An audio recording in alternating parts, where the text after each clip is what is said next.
Lámpara es tu palabra, Señor, para mis pasos, luz de mi sendero. Señor, estoy afligido, dame vida según tu promesa. Lámpara es tu palabra, Señor, para mis pasos.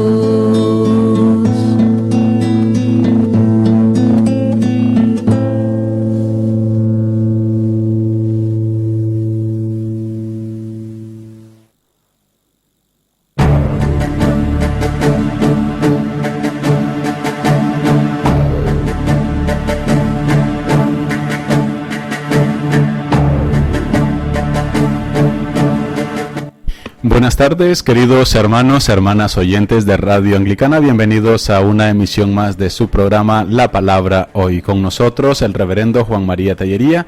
Juan Mari, buenas tardes.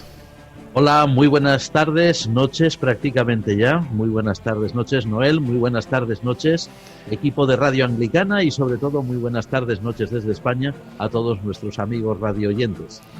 Eso, hoy continuamos con las reflexiones sobre el libro del Génesis, y en esta ocasión hablaremos del capítulo 3 con el tema El Dios que tiene misericordia del hombre caído. También animamos a los hermanos que nos escuchan a través de las redes sociales, las páginas de Facebook de la Iglesia Anglicana de España, de Radio Anglicana. También a los que nos escuchan a través de la transmisión de la página Emporio Digital, y también una nueva página que se suma a nuestra retransmisión, la página de Ilopango, una página que transmite para la República del Salvador y que retransmite también nuestra señal. Les saludamos, y si alguno desea intervenir con alguna inquietud, alguna pregunta referente al tema, les invitamos a escribírnosla a través de la página de Radio Anglicana. Solamente en la página de Radio Anglicana es que podemos leer las preguntas e inquietudes de nuestros oyentes, o si no, también pueden mandárnosla directamente por el WhatsApp. Así que damos inicio, Tellería, con una breve oración. Padre nuestro que estás en los cielos, te damos muchas gracias, Señor, por estar una vez más en este momento con nuestros hermanos y amigos de Radio Anglicana, y también, Señor, muy agradecidos porque podemos contribuir a la extensión de tu palabra en el mundo. Te pedimos que nuestra emisión de hoy sea bendecida por ti como todas las otras, en el nombre de Jesús. Amén. Amén. Amén.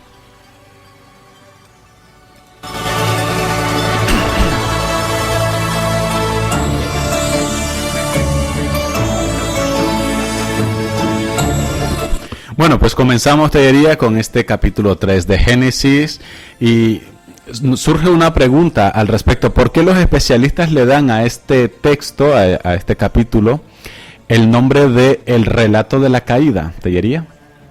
Bueno, realmente sí le dan este nombre, el relato de la caída, desde hace ya pues mucho tiempo, muchas décadas, que se viene estudiando y trabajando este libro con los métodos actuales de las ciencias bíblicas, y le llaman así por una razón, y es porque este relato, que es el capítulo 3, una narración completa en sí mismo, si nos damos cuenta cuando lo leemos, lo que viene a narrarnos es precisamente pues con unas figuras muy bonitas, muy hermosas, de todos bien conocidas, con una acción muy rápida, un estilo pues muy fácil de leer incluso para nosotros después de tantísimos siglos que este relato se ha escrito. Viene a narrarnos cómo fue la desobediencia original del hombre al propósito de Dios, y cómo realmente la especie humana pues cayó de su buena relación, cayó de todo aquel hermoso entramado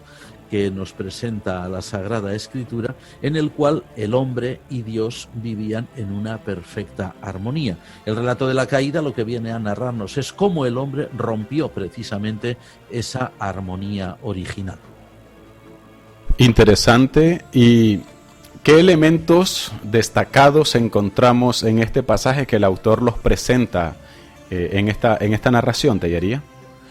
Bueno, pues nos encontramos aquí básicamente con cuatro 4 personajes que son fundamentales.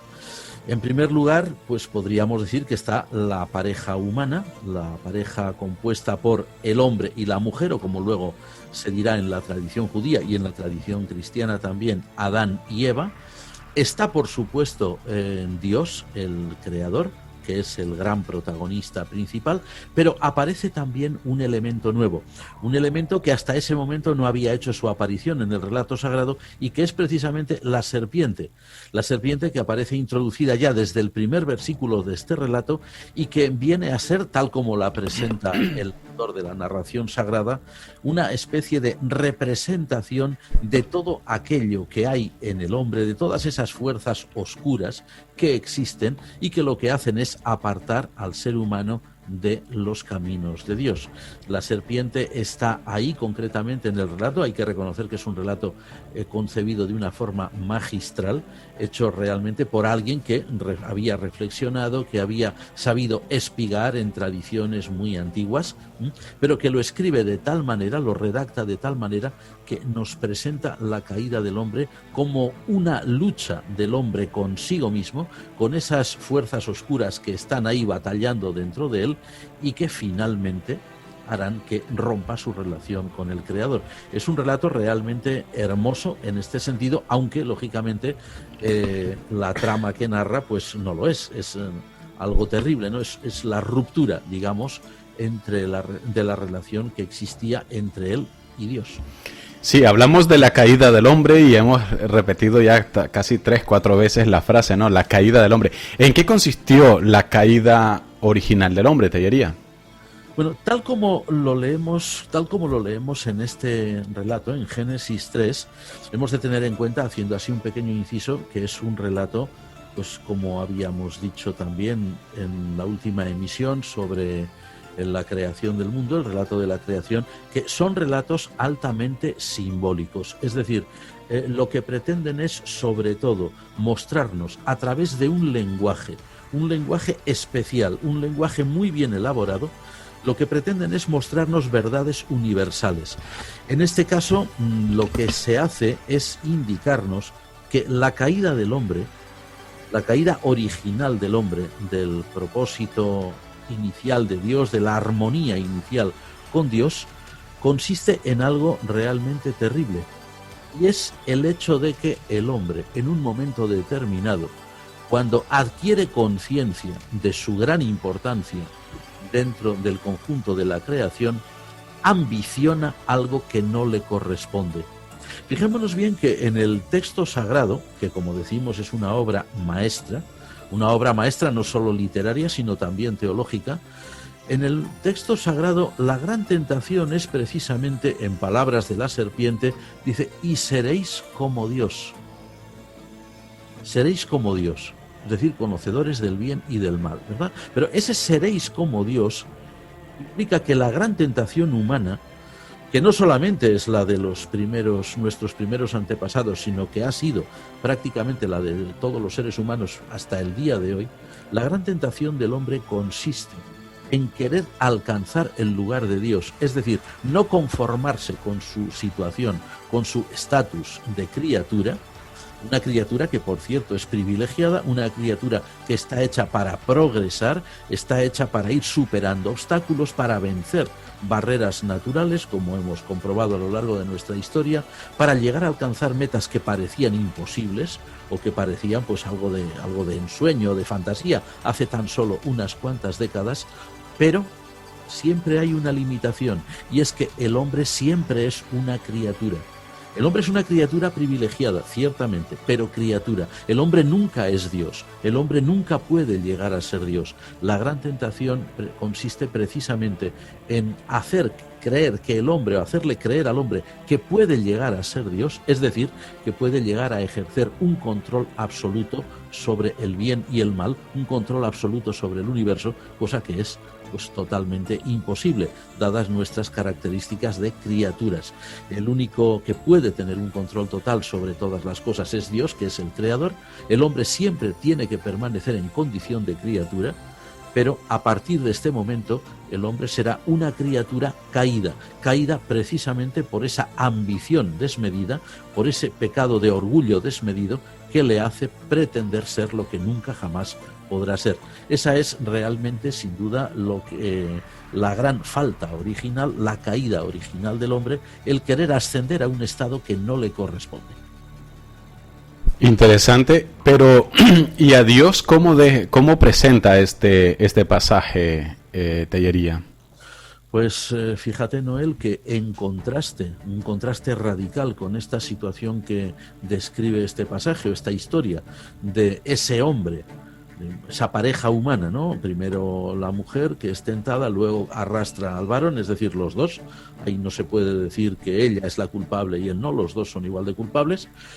En contraste con esta imagen del hombre, del ser humano ingrato, del ser humano que no se conforma con su condición, del ser humano que rechaza lo que Dios le ha dado, la condición, la esencia que Dios le ha concedido de ser la criatura más extraordinaria del universo, frente al hombre que no está contento con su situación y que comete este grave error. Fijémonos que el texto sagrado presenta a Dios de una forma completamente inaudita para lo que era incluso la mentalidad de los antiguos, que siempre concebían a la divinidad, a sus distintos dioses, como seres permanentemente airados, seres permanentemente en guerra contra el hombre. Al contrario, nuestro relato lo que nos presenta es algo extraordinario. En primer lugar, un Dios que se acerca al hombre. Fijémonos que el relato, que en sí todos los detalles que presenta son extraordinarios, son, como decíamos, magistrales. Dios se acerca al hombre, dice el relato sagrado, al caer de la tarde, o algunas versiones dicen al fresco de la tarde, como si Dios estuviera paseando por el jardín del Edén, una imagen muy bonita. Dios se acerca donde está el hombre se esconde, pero es Dios quien va a dar el primer paso de ir donde está el hombre y decirle: ¿dónde te encuentras? ¿Dónde estás tú?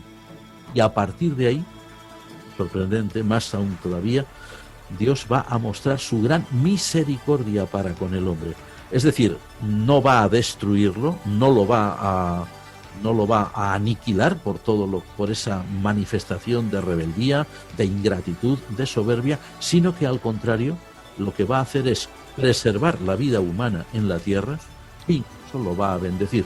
Es decir, que frente al hombre que aparece en este relato con sus rasgos más negativos, de soberbia, de ingratitud para con Dios, el relato nos pinta a Dios con sus rasgos, vamos a decir, más positivos, más amables, que la Biblia recoge, que es un Dios que se acerca, un Dios misericordioso, un Dios bondadoso, un Dios que ama, un Dios que perdona y sobre todo un Dios que restaura. El contraste es abismal entre la criatura ingrata y el Dios que bendice. Totalmente. Nos pregunta en Tellería en relación al sentimiento de desnudez. Dice en este capítulo hace alusión a la desobediencia y la caída del hombre, y a que el hombre se sintió desnudo. ¿Se podría decir que ese sentirse desnudo era sentirse lejos de Dios o solamente una manifestación de la culpa y del pecado? En realidad las dos cosas son perfectamente compatibles. En el momento en que el ser humano, aquellos primeros antepasados nuestros, en el momento en que ellos tuvieron conciencia de que lo que habían hecho, de que su proyecto de pretender ser iguales a Dios había fracasado y por lo tanto habían cometido una gran falta, una falta total de ingratitud contra su creador, contra su hacedor, automáticamente ellos se sienten completamente desprotegidos. Es como si hubieran perdido, en esa hermosa imagen que emplea el autor sagrado del hombre que tiene conciencia de su desnudez, lo que encontramos en realidad, quitando pues ese envoltorio tan bonito de anecdótico o incluso esos rasgos tan pintorescos, ¿no?, con los que el autor describe la situación, lo que nos encontramos ahí es la realidad del ser humano que por primera vez se encuentra desprotegido, por primera vez se encuentra solo, por primera vez se encuentra en su verdadera condición de no ser absolutamente nada delante del Creador o de haber perdido lo que en un principio se le había dado.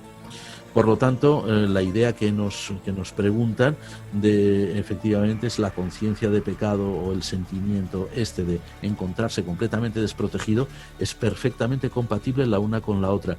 Al adquirir el hombre conciencia de su gran error contra Dios, se encuentra automáticamente desprotegido, se encuentra solo, se encuentra desnudo, es decir, se encuentra como si no fuera realmente nada. Por eso dice, y es muy importante el detalle, que tiene miedo cuando escucha la voz de Dios y dice que se oculta, que se esconde. En realidad, el ser humano, como criatura racional que es, como criatura especialmente bendecida, y como habíamos visto en nuestro último programa, imagen y semejanza del Creador, el hombre no está diseñado, no está creado para huir de Dios. No está creado para tener miedo de su Creador, al contrario, está creado y diseñado para estar contento en la presencia de Dios, para sentirse feliz, para sentirse protegido y para sentirse pues en una plena comunión con su Señor, una plena comunión con su Creador. Lo que viene aquí a decirnos este relato es que cuando el hombre adquiere conciencia del gran error que había cometido, de la tremenda falta de gratitud que había expresado hacia su Creador, es cuando él mismo se viene abajo y se da cuenta de que todo lo que tenía lo había perdido. De esa manera respondemos pues esta pregunta que nos ha hecho un oyente. Tenemos una más, bueno, tenemos algunas cuantas más. El Señor tuvo misericordia de Adán y Eva cuando les hizo túnicas de piel, a pesar de lo que habían hecho. ¿Tellería? Efectivamente, totalmente, sí. Y además, fijémonos ahí, es que esto es un detalle extraordinario, ¿no? Como decimos, es un relato, bueno, todos los relatos de los 11 primeros capítulos del Génesis, lo que se llama la historia de los orígenes, esos 11 primeros capítulos, son capítulos que se deben leer con mucha atención, porque todos los detalles que aparecen en ellos, incluso los que parecerían más insignificantes, en realidad encierran una enorme carga de contenido simbólico, por un lado, y teológico por el otro. Fijémonos hasta qué punto, en este detalle que nos pregunta nuestro amigo, fijémonos hasta qué punto Dios manifiesta su misericordia, tal como entiende el autor sagrado, que Dios podía mostrar su misericordia para con el hombre caído, que dice que hasta les hace túnicas de pieles. Curioso. Fijémonos bien que para poder hacer una túnica de pieles es preciso, en primer lugar, obtener la piel. O sea, es preciso matar un animal, como hacían en la antigüedad, los numerosos sacrificios que se efectuaban de animales, o como hace hoy también, con otras pretensiones puramente crematísticas, pues la industria que se encarga de confeccionar, por ejemplo, abrigos de piel. Primero hay que matar los animales, luego quitarles las pieles. Al decirnos el autor sagrado, Dios elabora túnicas de pieles para cubrir la desnudez del hombre, nos está diciendo más de lo que aparentemente leemos. Porque nos está diciendo, por un lado, que ese sentimiento que tiene el ser humano de encontrarse vacío, de encontrarse solo, de encontrarse, pues como dice ahí, literalmente desnudo delante de Dios, eso es algo que solo Dios puede realmente llenar, puede arreglar. El hombre no puede por sí mismo solucionar este problema. Encontrarse desvalido, encontrarse solo, encontrarse desnudo ante Dios. El hombre no puede hacer nada para remediarlo. Dios sí. Dios es el único que lo puede hacer. Y por otro lado, ahí también hay un simbolismo muy interesante, y es que se da a entender claramente que si es Dios quien elabora, es quien confecciona esas túnicas de pieles, es que es Dios quien ha matado a esos animales. Lógicamente, estos son unas figuras muy simbólicas, pero atención, el hecho de que Dios mate animales para cubrir al hombre con sus pieles está aludiendo sin duda alguna a algo que tendría que venir muchísimo tiempo después, algo que implicaba un sacrificio, algo que implicaba una muerte, a través de la cual el ser humano iba a ser cubierto. No sabemos exactamente si el autor sagrado, el hagiógrafo, como dicen, pues era consciente de toda la riqueza simbólica de lo que él estaba expresando. Probablemente no. Somos nosotros, a la luz del Nuevo Testamento, quienes podemos llegar a vislumbrar un poquito más toda la riqueza que hay ahí. Pero cuando el texto sagrado está diciendo que Dios cubre con pieles de animales, es decir, con pieles de animales recién sacrificados, y es Dios quien hace eso, cuando Dios cubre al ser humano caído con esas pieles, está anticipando el gran sacrificio que vendría en un momento determinado de la historia de la salvación, el gran sacrificio que nos cubre para siempre delante de los ojos de Dios. Es decir, que la misericordia de Dios aparece en su más alto grado en este relato de la caída, precisamente. O sea que hay algunos que han dicho que mejor que el relato de la caída, que parece un poco negativo, sería muy bueno llamarle mejor el relato de la gran misericordia de Dios, una nota más positiva. Probablemente tienen razón. Sí, porque incluso ahí se hace el anuncio de la salvación, cuando le dice pondré enemistad entre ti y la mujer, etcétera, lo que se conoce como el protoevangelio también. Es interesante. Siguen las preguntas, Tellería. Esto ya más me suena como en tema de curiosidad, ¿no? A un pequeño dato bíblico que nos dice ahí el capítulo 3. Dice, ¿por qué Dios ya no quería que el hombre tomara nuevamente del fruto del árbol? Y según el texto, cambió de posición el jardín de Edén. ¿Por qué podría ser, Tellería? Bueno, ahí hay una como decimos, eso es un relato altamente simbólico. Todas estas figuras, tanto el árbol como el jardín, en fin, todas estas cosas son altamente simbólicas. Y ahí nos encontramos con algo realmente importante. Fijémonos bien, el árbol, que es el árbol de la vida, ¿verdad? Sabemos que hay dos árboles, según el relato bíblico, en el jardín del Edén. Bueno, hay muchos más, pero lógicamente hay dos que se destacan, el árbol de la vida y también el árbol del conocimiento del bien y del mal, ¿verdad? Fijémonos que la razón que da ahí, la razón que da el propio texto, que parece muy sencilla, muy simple, incluso muy infantil. Hay quien ha dicho que era un relato infantil, no lo es en absoluto, es un relato que rezuma una gran profundidad teológica.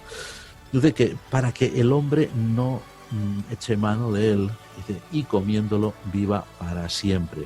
Bueno, la razón es evidentemente pues que Dios no desea bajo ningún concepto prolongar el sufrimiento de los seres humanos. La realidad de la muerte en el ser humano, que es una realidad compleja, lo mismo que es en todos los demás seres de la creación, y que es una realidad patente, o sea, todos los seres vivos están sometidos a un ciclo vital que consiste en un nacimiento, un crecimiento, un desarrollo, una reproducción y la muerte. Todo eso que es un proceso realmente natural, en el ser humano tiene también otra dimensión. Hay una dimensión añadida, que es la dimensión espiritual. Y la dimensión espiritual significa que en el ser humano la muerte no solamente es la muerte física, la muerte que pone fin a todo el proceso de crecimiento y luego pues de envejecimiento de nuestros organismos, sino que en el ser humano existe también la otra muerte, que es la muerte espiritual. La muerte espiritual que ya no tiene que ver tanto con nuestro organismo como con nuestra otra parte, nuestro otro componente, el componente espiritual del hombre. En realidad lo que Dios desea es que el ser humano no prolongue esa situación de muerte espiritual. Lo que Dios desea es la redención del hombre. Y la redención del hombre pasa porque el hombre en esta vida, en esta tierra, el tiempo que vivamos en esta tierra, ya sea más largo, sea menos, eso pues también depende pues mucho de muchísimas circunstancias, ¿no? Que ahora pues no podríamos mencionar porque son no infinitas, pero innumerables. El hecho es que Dios no desea que la situación de muerte espiritual del hombre se prolongue. Es más, nuestro tránsito por esta vida, una de las finalidades que tiene, aparte de lo que pueda ser puramente biológico de nuestra especie, El tránsito en esta vida tiene como finalidad que el ser humano tenga conciencia de su Creador, que el ser humano aprenda a conocer a su Creador, que aprenda a conocer a su Señor, ya en el lenguaje del Nuevo Testamento, que el ser humano aprenda a conocer el gran amor de Dios revelado en Cristo, es decir, el amor redentor de Dios, y que por lo tanto utilice esta vida, sea larga o sea corta, para precisamente tener ese encuentro personal con el Señor y hacer de ello no solamente una bendición de exclusivo uso personal, de exclusivo usufructo individual, sino que también pueda ser extensible a los demás. En esa imagen tan bonita, según la cual Dios, hablando consigo mismo, como hace varias veces en el libro del Génesis, hablando consigo mismo, decide que el hombre no pueda tocar más el fruto del árbol de la vida e incluso lo arroja de aquel jardín, de aquel Edén primigenio. Eso es un símbolo extraordinario del cuidado, atención, que parece que es todo lo contrario, ¿verdad? Parece que es una gran desgracia, una gran maldición. Al contrario, lo que hace Dios es proteger al ser humano. Lo protege de tal manera que le obliga, entre comillas, a vivir una vida en esta tierra, una vida que será dura, también lo anticipa el texto, ¿verdad? Habla incluso de pues los nacimientos de los seres humanos, que serán nacimientos difíciles, nacimientos con dolor, del duro trabajo del campo, que es el que conoce el autor de este texto, describe la labor de un campesino palestino de hace pues unos 25 o 24 siglos, que es más o menos como la de muchísimos campesinos de todo el mundo y en el mundo occidental prácticamente hasta hace muy pocas décadas, ¿no? Una labor ímproba, muy complicada. Bueno, describe toda esa situación que aparentemente es dolorosa, pero como una situación de aprendizaje. Si el hombre prolongara su vida indefinidamente en este mundo, es lo que está diciendo el autor, lo que prolongaría sería el sufrimiento. Lo prolongaría para sí mismo, lo prolongaría para los demás y a lo mejor hasta prolongaría su situación de muerte espiritual, que le dañaría a sí mismo y dañaría a los otros.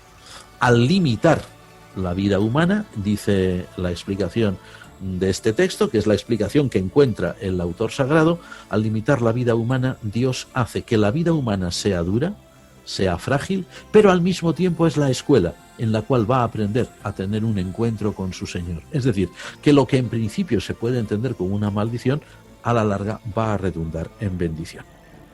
Interesante, Juan Mari. Cuando se refiere a eso del árbol de la vida, de vivir para siempre, también podríamos pensar o relacionarlo con nuestro Señor Jesucristo, o ya sería demasiado.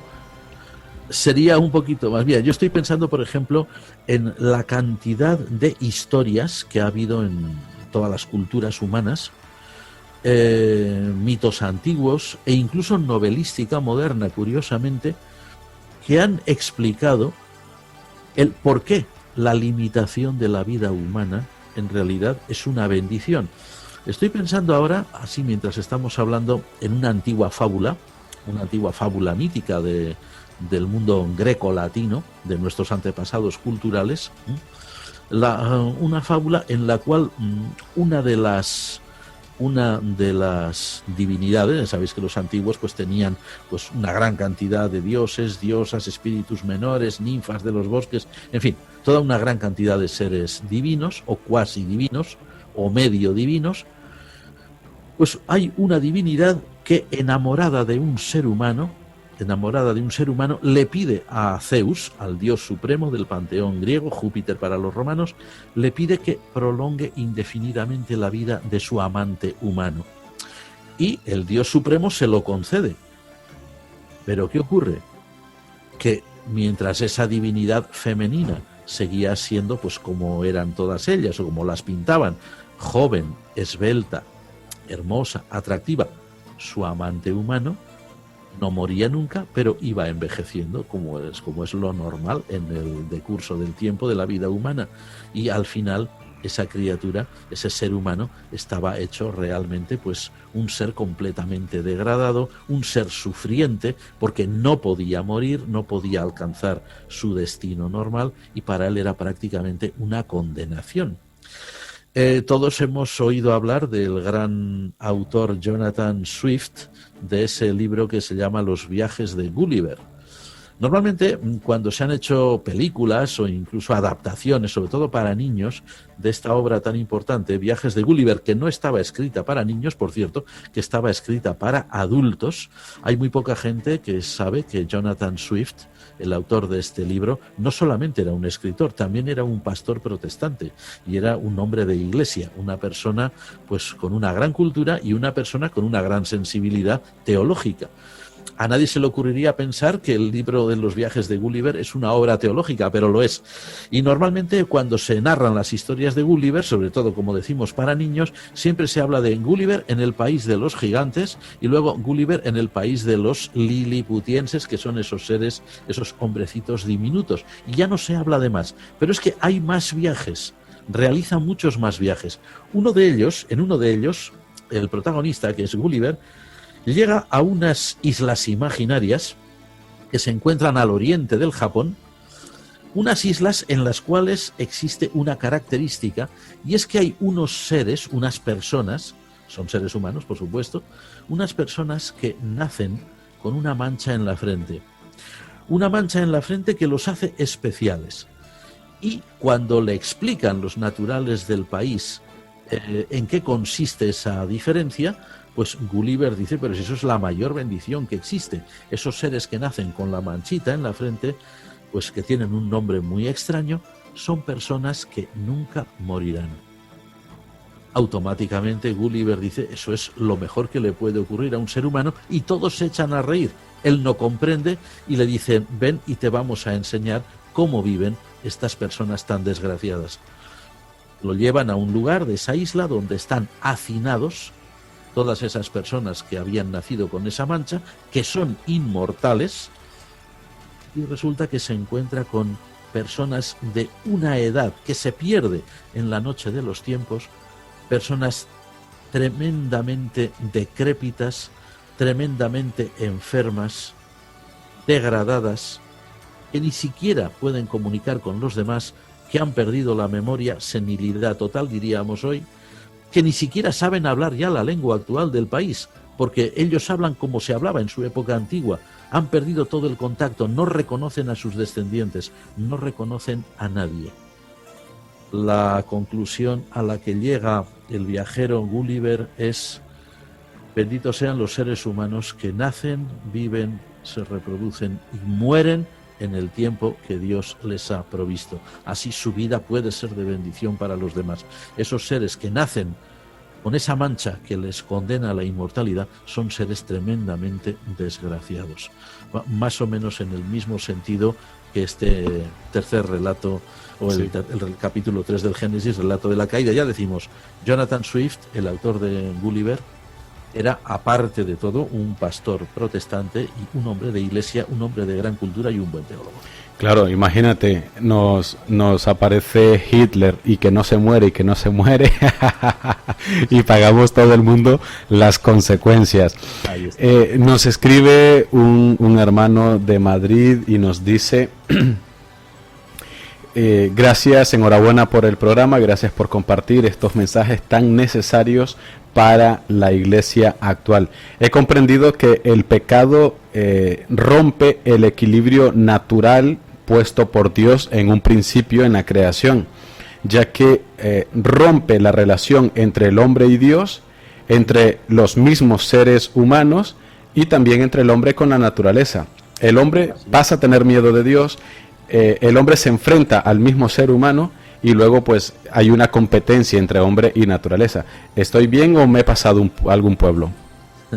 No, ninguno, se ha quedado en la plaza exacta, en la plaza central. Efectivamente, el hecho de que el ser humano, tal como nos relata este capítulo tercero del Génesis, rompa su relación con Dios, como muy bien nos dice nuestro amigo, rompe también la relación del hombre consigo mismo. Fijémonos que hay un detalle muy interesante en esta historia, y es que cuando Dios le pregunta al hombre, ¿por qué has hecho esto?, lo primero que él va a hacer va a ser echar la culpa a la mujer. Lo primero de todo. Dice, la mujer que tú me diste por compañera, o sea, la que tú me diste. O sea, el culpable no soy yo, el culpable es ella y de rebote tú. La mujer que me diste como por compañera me ha engañado.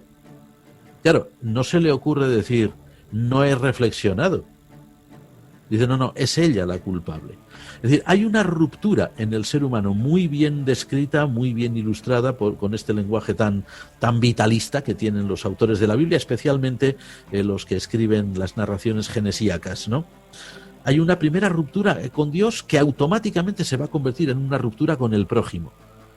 Si el hombre no se encuentra bien con su creador, no se va a encontrar bien consigo mismo. Por lo tanto, toda su frustración la va a proyectar sobre el otro. Y en este caso es la mujer, es decir, la compañera que él tiene. Y lógicamente, a partir de ahí, la relación del hombre, como muy bien nos dice nuestro amigo de Madrid, la relación del hombre con el conjunto de la creación, pues también se va a alterar. Y es a partir de ahí cuando el hombre pues irá desarrollando poco a poco pues todos estos sistemas que a la larga o a la corta son nocivos para el planeta en el que vivimos.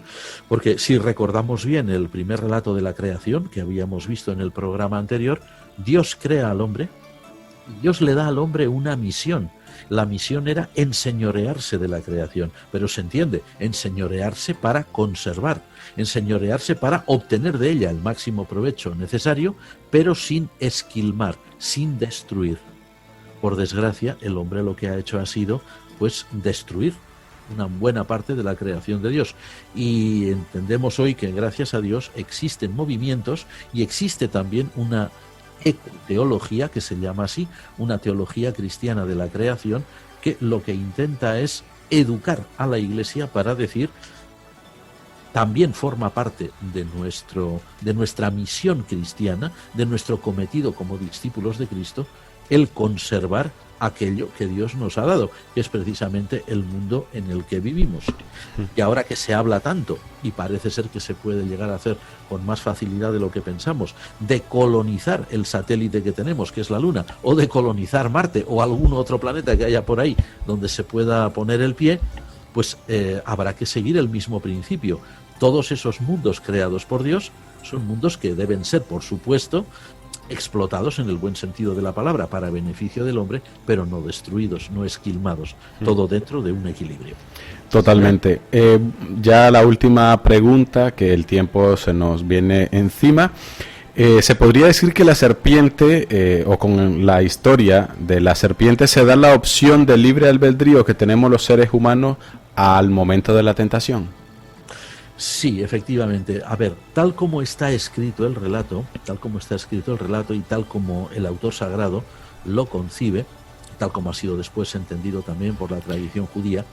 Tellería, si nos acercamos un poquito el micrófono a la boca, sí, un poquito. ¿Así? Ahí es correcto, mejor. Vale. Gracias. Eso. Mira, tal como está escrito el relato, tal como nos lo presenta el agiógrafo, es muy evidente que para él la serpiente es un símbolo, evidentemente, aprovecha una imagen pues muy natural, muy terrestre. La serpiente como tal, todos los reptiles son creación de Dios, eso está claro. La serpiente también, además que es curioso, haciendo un pequeño inciso, Génesis 3.1 dice que la serpiente era el más astuto de los animales que Dios había creado, o sea, no es algo que venga de otro mundo, no es algo de otro orden, de otra galaxia, forma parte de la creación, pero es un símbolo de algo, y es un símbolo de todas esas, como habíamos dicho antes, de todas esas fuerzas internas que batallan dentro del ser humano. El ser humano es una criatura inteligente, el ser humano es imagen del Creador, por lo tanto el ser humano puede desarrollar pensamiento, el ser humano puede desarrollar ideas, el ser humano puede desarrollar creatividad, y eso, claro, lógicamente también puede desarrollar dudas sobre su propia creatividad, propias ideas, puede desarrollar ideas contrapuestas unas con otras. es muy evidente que la creación del hombre, el hecho de que el hombre se asuma a sí mismo, la criatura humana, nos asumamos a nosotros mismos como lo que realmente somos, una criatura dentro del orden de la creación de Dios, eso implica riesgos, porque Dios nos ha creado con esa gran capacidad de poder, de tener desafíos y también desarrollar la facultad de vencer esos desafíos, de poder superarlos, sabiendo que después vendrán otros, porque el ser humano está hecho para crecer, no está hecho para quedarse en un estado, como si dijéramos, estático. No, el hombre está hecho para progresar. Entonces, lógicamente, la pregunta está muy bien formulada. El desarrollo de esa capacidad de poder decidir entre el bien y el mal está ahí. Y eso es algo que Dios ha dado al hombre. El problema es que cuando llega ese momento concreto, el ser humano no va a seguir el camino más racional, que sería el de ir de acuerdo a la voluntad de Dios, sino que va a tomar el camino más irracional, que es dar la espalda al propósito de Dios o dejarse arrastrar por esa tentación de decir: yo quiero ser igual que Dios, es decir, yo quiero ser Dios en una palabra. Efectivamente.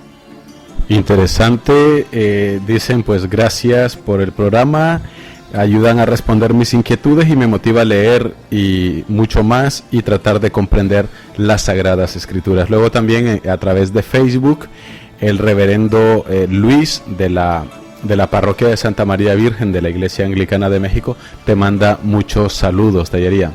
Pues igualmente también para él un abrazo muy fuerte, y para todos nuestros hermanos de ese gran país que es México y de todas nuestras repúblicas hermanas de América. Amén. Y luego, y con esto finalizamos, diría, ¿cuál es la enseñanza más importante de este relato? Me alegro que me hagas esta pregunta, porque es una pregunta realmente crucial.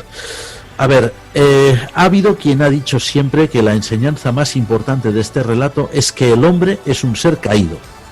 Así de claro. Nosotros vamos a discrepar, vamos a decir, no es la más importante. La más importante no es esa.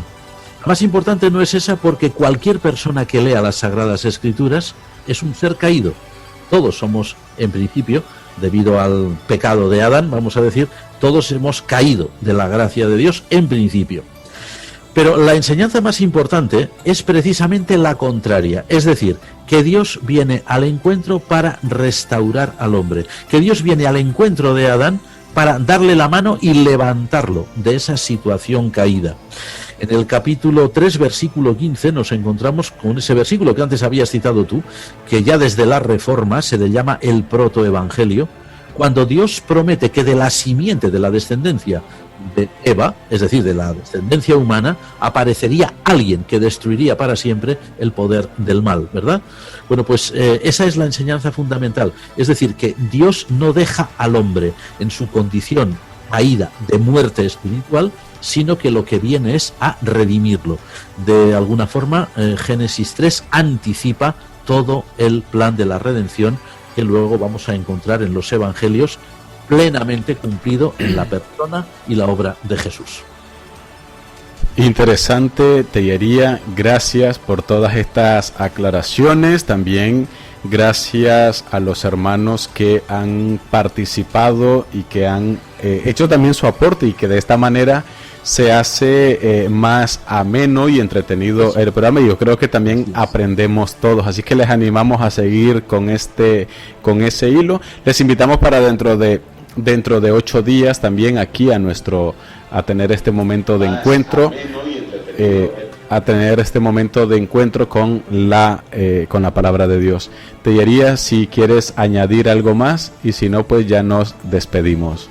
Simplemente invitar a todos nuestros amigos radioyentes, a todos nuestros hermanos que nos escuchan, a que lean con suma atención, ya que estamos en este momento con el libro del Génesis, con los primeros capítulos, que lean con suma atención los primeros 11 capítulos del Génesis, que lo hagan siempre así, prestando atención, como decimos, incluso a los detalles más insignificantes, porque están escritos de tal manera que lo que hacen es, más que contar o narrar simples historias, lo que hacen es transmitir verdades universales que luego serán la base del pensamiento cristiano.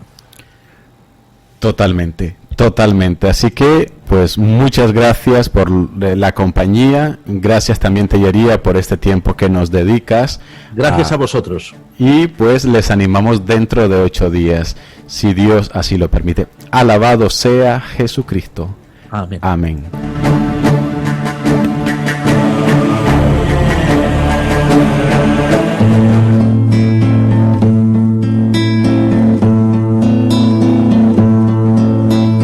Lámpara es tu palabra, Señor, para mis pasos, luz de mi sendero. Señor, estoy afligido, dame vida según tu promesa. Lámpara es tu palabra, Señor, para mis pasos.